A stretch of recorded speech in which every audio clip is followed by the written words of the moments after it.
Welcome to my class. नमस्ते student. बच्चों, आज हम कक्षा 10वीं का अध्ययन करने जा रहे हैं, जिसमें हम क्षितिज भाग 2 इस पाठ्य पुस्तक का अध्ययन करेंगे, जिसका चैप्टर नंबर 10 पढ़ रहे हैं। और इस चैप्टर का शीर्षक है नेताजी का चश्मा। नेताजी का चश्मा इस पाठ का यह सेशन नंबर 2 है।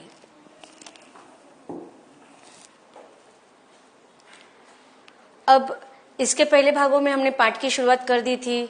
हमें पता चलता है कि एक छोटा सा कस्बा है, छोटा सा शहर है, उसमें चौराहे पर जो नगर पालिका के जो ऑफिसर थे, उन्होंने क्या किया था, चौराहे पर एक संगमरमर की नेताजी सुभाष चंद्र बोस इनकी प्रतिमा लगवा दी थी। अब उस प्रतिमा को बनाने के पीछे उन्होंने कारण बताए थे कि लेखक कहते कि पूरी बात तो अब पता नहीं, लेकिन लगता है कि देश के अच्छे मूर्तिकारों की जानकारी उन अधिकारियों को नहीं थी, नगर पालिका के अधिकारियों को नहीं थी।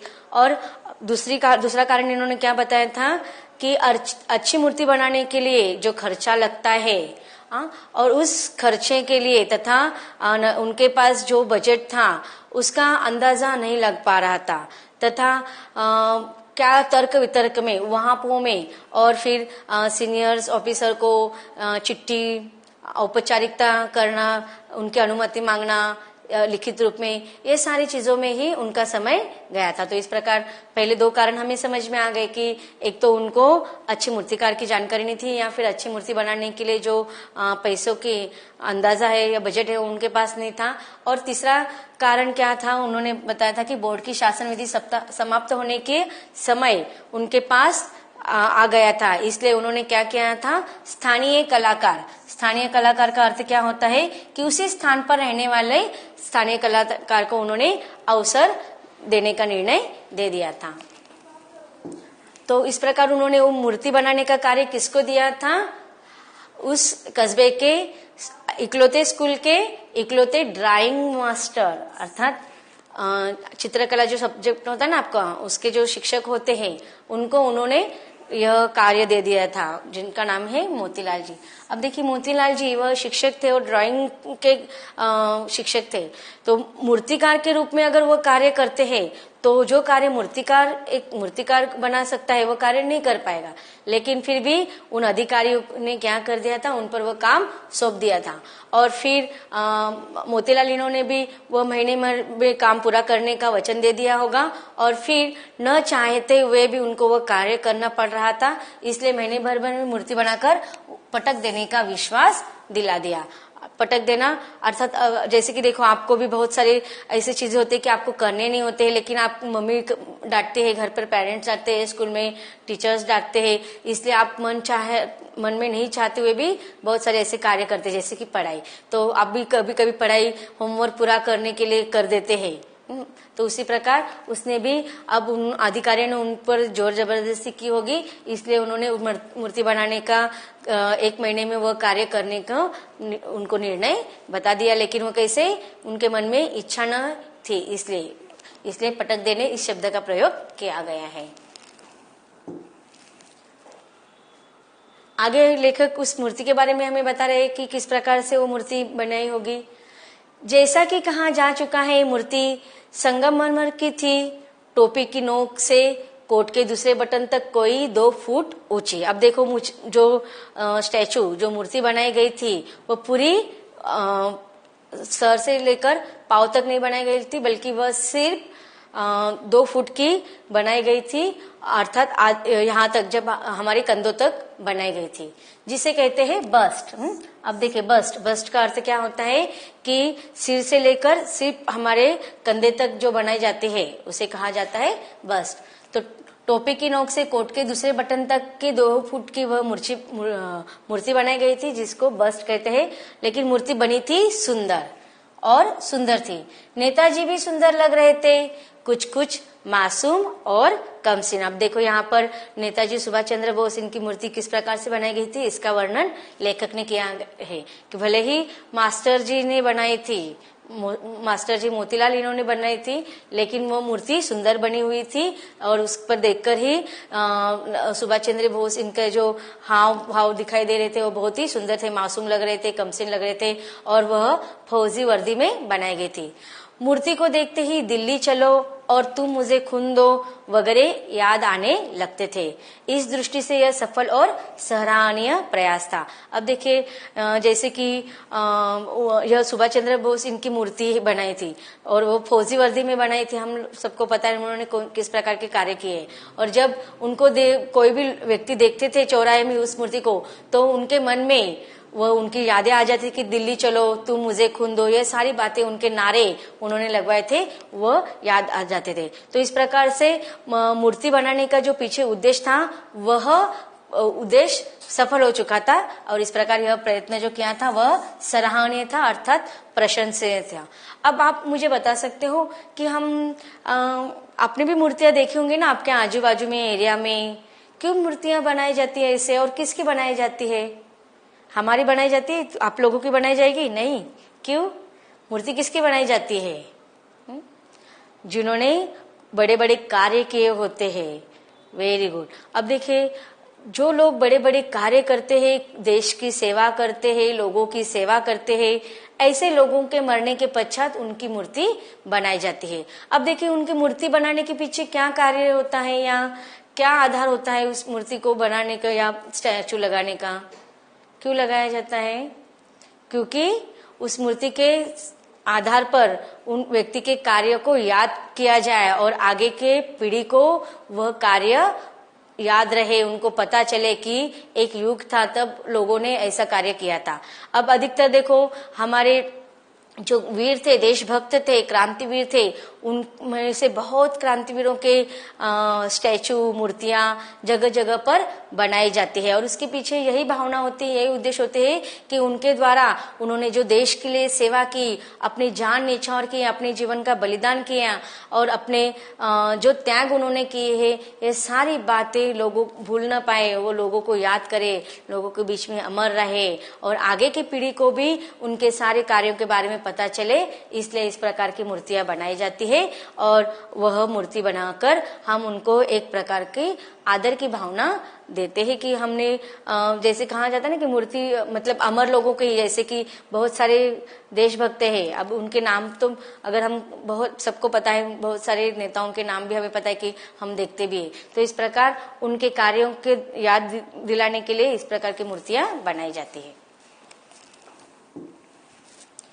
केवल एक चीज की कसर थी जो देखते ही खटकती थी। देखो अब मूर्ति तो बहुत सुंदर बनी थी, सराहनीय थी, फिर भी लेखक क्या करे कि एक चीज की कोई ना कोई कमतरता थी जिसे देखकर लोगों को, मतलब जो नेताजी को जानते होंगे वह जो कसर कम रह चुकी थी, जो खटकती थी, उन लोगों को पता चल चुकी थी। अब कौन सी बात खटकती थी? नेताजी की आंखों पर चश्मा नहीं था। अब देखिए मूर्तिकार ने मूर्ति तो बनाई थी, बहुत सुंदर बनाई थी, लेकिन मूर्तिकार ने क्या किया था? मूर्ति पर चश्मा बनाना भूल गया था, उसने चश्मा नहीं बनाया था। यानी चश्मा तो था, अब देखो आगे लेके कह रहे कि चश्मा तो था लेकिन संगमरमर का नहीं था, एक सामान्य और सचमुच के चश्मे का चौड़ा काला फ्रेम मूर्ति को पहना दिया गया था। अब देखिए मूर्ति संगमरमर की है तो उसका चश्मा भी उसी प्रकार के होगा ना, लेकिन लेखक कह रहे कि नहीं, चश्मा संगमरमर का नहीं बनाया गया था, चश्मा तो था लेकिन वह सचमुच जो आज हम यूज करते हैं ऐसे चौड़े चश्मे, काले फ्रेम का चश्मा बनाया गया था और उसको पहना दिया गया था। अब हालदार साहब जब अब पहली बार इस कस्बे से गुजरे और चौराहे पर पान खाने रुके, तभी उन्होंने इसे लक्षित किया और उनके चेहरे पर एक कौतुक भरी मुस्कान फैल गई। अब देखिए बहुत सारे लोगों का मतलब इतना ध्यान नहीं होता, लेकिन बहुत सारे लोग ऐसे होते हैं कि हर चीज पर ध्यान रखते हैं और उन्होंने देखा, किसने? हालदार साहब। इन्होंने हलदार साहब ने क्या देखा कि मूर्ति तो बहुत सुंदर बनी है, लेकिन उन्होंने ऑब्जर्वेशन कर लिया कि मूर्ति पर जो चश्मा बनाया गया है वह संगमरमर का नहीं है, मूर्तिकार ने नहीं बनाया है, बल्कि वह किसी और ने लगवाया है। और उसको देखकर उनके चेहरे पर एक कौतुक भरी मुस्कान आ गई, क्योंकि उनको वो बात अच्छी लगी कि कौतुक, प्रशंसा करना ना, कौतुक करना अर्थात प्रशंसा। तो उनके चेहरा उनका वो खिल गया और वह सोचने लगे, वहां भाई यह आइडिया भी ठीक है, मूर्ति पत्थर की लेकिन चश्मा रियल। अब देखिए उनको यह कल्पना बहुत सुंदर लगी कि मूर्ति तो कैसी है, पत्थर की बनी हुई है, लेकिन उस पर जो लगाया गया चश्मा है वह रियल, वास्तविक का चश्मा था। जीप कस्बा छोड़कर आगे बढ़ गई, तब भी हलदार साहब इसी मूर्ति के बारे में सोचते रहे और अंत में इस निष्कर्ष पर पहुंचे कि कुल मिलाकर कस्बे के नागरिकों का यह प्रयास सराहनीय ही कहा जाना चाहिए। अब देखिए यहाँ पर जो वो हलदार साहब थे वो मूर्ति जीप में बैठकर उन्होंने देखा, लेकिन जब वो आगे बढ़े फिर भी उनके मन में रह रहकर यही बात याद आ रही थी। और फिर सोचते सोचते उन्होंने निष्कर्ष निकाल लिया कि कुछ भी हो, लेकिन उस कस्बे के नागरिकों ने जो यह प्रयत्न किया है बहुत ही प्रशंसनीय है, सराहनीय, प्रशंसनीय है।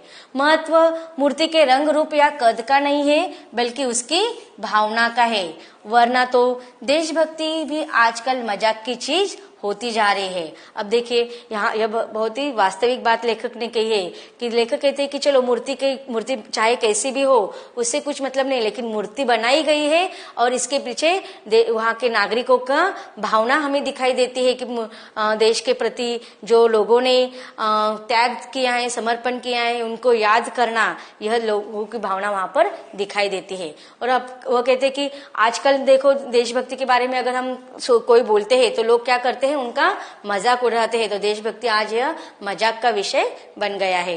दूसरी बार जब हलदार साहब उधर से गुजरे तो उन्हें मूर्ति में कुछ अंतर दिखाई दिया। अब देखो पहले प्रसंग का वर्णन यहाँ पर लेखक ने किया है। अब जब दूसरी बार उसी चौराहे से, उसी रास्ते से जब हलदार साहब गुजर रहे थे तो उन्होंने फिर से मूर्ति की तरफ देखा, लेकिन इस बार उन्हें मूर्ति में थोड़ा अंतर दिखाई दिया। अब क्या अंतर दिखाई दिया देखते हैं। दूसरी बार जब हलदार साहब वहां से गुजरे तो मूर्ति में अंतर दिखाई दिया। ध्यान से देखा तो पाया कि चश्मा दूसरा है। अब देखो उन्होंने पहली बार देखा था तब वो काला चौड़ा चश्मा था, लेकिन अब दूसरी बार आए तो वो दूसरा चश्मा देखते हैं। पहले मोटे फ्रेम वाला चौकोर चश्मा था, अब तार के फ्रेम वाला गोल चश्मा है। हलदार साहब का कौतुक और बड़ा, वाह भाई क्या आइडिया है, मूर्ति कपड़े नहीं बदल सकती लेकिन चश्मा तो बदल ही सकती है। अब देखिए दूसरी बार उन्होंने देखा कि मूर्ति पर चश्मा बदल दिया गया है। अब दूसरी बार उन्होंने देखा कि मूर्ति पर चश्मा बदल दिया गया है तो उनको आइडिया बहुत पसंद लगी। बोलते कि मूर्ति के कपड़े नहीं बदल सकते, तो चश्मा तो हमेशा हम जैसा चाहे वैसे बदल सकते हैं। तीसरी बार फिर नया चश्मा था। अब देखो दूसरी बार देखा उन्होंने चश्मा बदल दिया गया था। अब तीसरी बार जब वहां पर फिर उस चौराहे पर आए तो उन्होंने मूर्ति को देखा तो क्या देखा, तीसरी बार भी फिर से नया चश्मा उसको मूर्ति को लगवा दिया गया था। हलदार साहब की आदत पड़ गई हर बार कस्बे से गुजरते समय चौराहे पर रुकना, पान खाना और मूर्ति को ध्यान से देखना। अब देखिए इस मूर्ति से संदर्भित इतना उनको कौतुक होने लगा, वो प्रशंसा करने लगे। तो जब भी उस कस्बे से गुजरते थे वो क्या करते थे, कस्बे पर रुकते थे, पान खाते थे और मूर्ति को ध्यान से देखते थे। एक बार जब कौतूहल दुर्दमनीय हो उठा, अब देखो उनका कौतूहल इतना बढ़ गया कि वो उसको रोक नहीं पाए, तो पान वाले से ही पूछ लिया, क्यों भाई क्या बात है, यह तुम्हारे नेताजी का चश्मा हर बार बदल कैसे जाता है। अब देखो उन्होंने वो पान वाले से पूछ ही लिया कि क्या भाई तुम्हारे इस चौराहे पर लगे हुए नेताजी का चश्मा हर बार कैसे बदल जाता है। पान वाले के खुद के मुंह में पान ठुसा हुआ था। वह एक काला मोटा और खुश मिजाज आदमी था। देखो अब यहाँ पर दूसरे कहानी के दूसरे पात्र का वर्णन किया गया है। दूसरा पात्र कौन है, पान वाला। अब वो कैसा था, खुश मिजाज था, मतलब हास्य विनोदास्मक स्वभाव के लोग होते ना, हास्य मजाक करने वाले। हलदार साहब का प्रश्न सुनकर वह आंखों ही आंखों में हंसा। उसकी तोंद थिरकी, अर्थात पेट बड़ा था ना। पीछे घूमकर उसके दुकान के नीचे पान थूका और अपनी लाल काली बत्ती से दिखाकर बोला, कैप्टन चश्मे वाला करता है। अब देखिए यहाँ पर उसका व्यक्तित्व का वर्णन दिया गया कि उसकी किस प्रकार के थे, लाल काली बत्ती से, अर्थात वो हमेशा पान खाता रहता था, इसलिए उसके दांतों का रंग बदल गया था। क्या करता है हवलदार साहब कुछ समझ नहीं पाए, चश्मा चेंज कर देता है। पान वाले ने समझाया। अब देखिए वो उसने क्या कहा कि कैप्टन चश्मे वाला उस मूर्ति का चश्मा बदल देता है। अब हवलदार साहब को ये बात समझ में नहीं आई तो चश्मा चेंज कर देता है। फिर पान वाला उसको समझाने लगा, क्या मतलब, क्यों चेंज कर देता है। हवलदार साहब अब भी नहीं समझ पाए। कोई गिराक आ गया समझो, उसको चौड़े चौखट चाहिए तो कैप्टन किधर से लाएगा, तो उसको मूर्ति वाला दे दिया, उधर दूसरा बिठा दिया। अब देखिए अब तीसरे पात्र के बारे में भी हमें लेखक बता रहे हैं कि तीसरा पात्र कौन है, कैप्टन। अब कैप्टन कौन है, चश्मे वाला है। अब कैप्टन चश्मे वाला है तो उसका क्या करता था, वो चश्मा बेचने का कार्य कर रहा था। और जब वह क्या कर रहा था, मूर्ति को चश्मा लगा देता था। अब मूर्ति को चश्मा लगा देने के बाद जब गिराइक उसके पास चश्मा मांगने के लिए आते थे तो अगर उनको मूर्ति पर लगाए हुए चश्मा चाहिए होता तो कैप्टन उसको बदल देता था। इसलिए हर बार उसको बार बार चश्मा बदलता हुआ दिखाई दे रहा था हवलदार साहब को। अब कोई गिराक का अर्थ क्या है, गिराइक। उसको चौड़े चौकट चाहिए, अर्थात चौड़े चौकट वाला जो चश्मा अगर चाहिए तो कैप्टन उस समय किधर से लाएगा ना, किधर। यहाँ पर देखो किताब में किधर शब्द दिया है लेकिन यहाँ पर किधर यह शब्द आएगा। तो उसको मूर्ति वाला दे दिया उधर यहाँ पर कौन सा शब्द आएगा, उधर। तो दूसरा बिठा दिया। अब देखते हैं इन परिच्छेदों में आए हुए कुछ कठिन शब्दों का अर्थ। उहा पुहा अनिश्चय की स्थिति में मन में उत्पन्न होने वाले तर्क वितर्क। प्रतिमा, मूर्ति। बस्ट, वक्ष तक के भाग की बनाई गई आकृति या मूर्ति। कमसीन, कम उम्र। सराहनीय, प्रशंसा करने योग्य। तो बच्चों अब तक हमने नेताजी के उस मूर्ति पर किस चश्मे कैसे बदल रहे थे इसके बारे में पढ़ा। आगे भी उस कैप्टन के बारे में हमें जानकारी हासिल करनी है, लेकिन उसको हम पढ़ेंगे इसके अगले भाग में।